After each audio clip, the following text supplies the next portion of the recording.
Projekts video atmiņa sadarbībā ar bāriņu biedrību Saules bērni. Šajā projektā jau veido 9. video sižetu. Esam bijuši Limbežos, Ventspilī, Rēzeknē, Jelgavā. Dzimuma līdztiesība. Sarežģīts jautājums. It sevišķi jārunā ar jauniešiem un bērniem, kuri šādu terminu dzird pirmo reizi.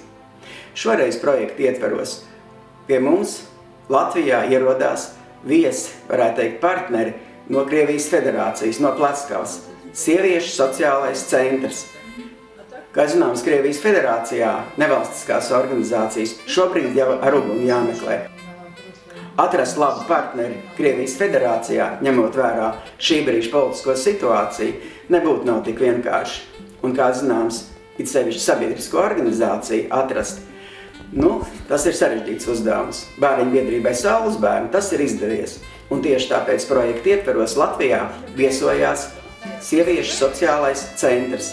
4 cilvēki no Plackavas. Projektā un programmā paredzēta viesošanās bērnu namos, tikšanās ar speciālistiem, pedagogiem, seminārs.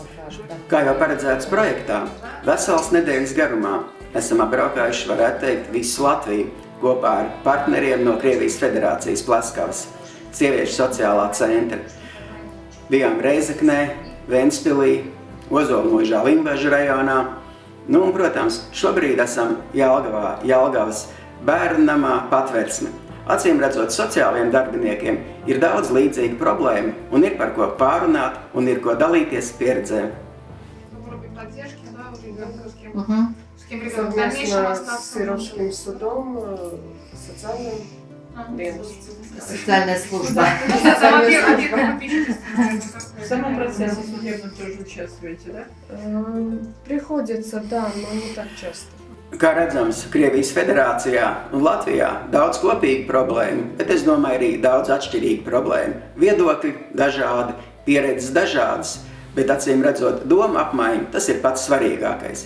Nākošais mūsu ceļojuma, mūsu pieredzes apmaiņas brauciena mērķis ir unikāls veidojums. Jelgavas pilsētā vienīgajā no visas Latvijas pilsētām ir izveidot sabiedrības integrācijas pārvaldi, kuras uzdevums arī ir rūpēties par mazāktautību pārstāvjiem, riska grupas jauniešiem.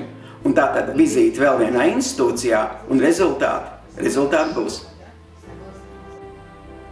Projektā paredzētās aktivitātes realizētas. Tikšanās ar žurnālistiem bijusi, seminārs noticis, sadarbības līgums parakstīts. Dzīve turpinās un arī projekts turpinās.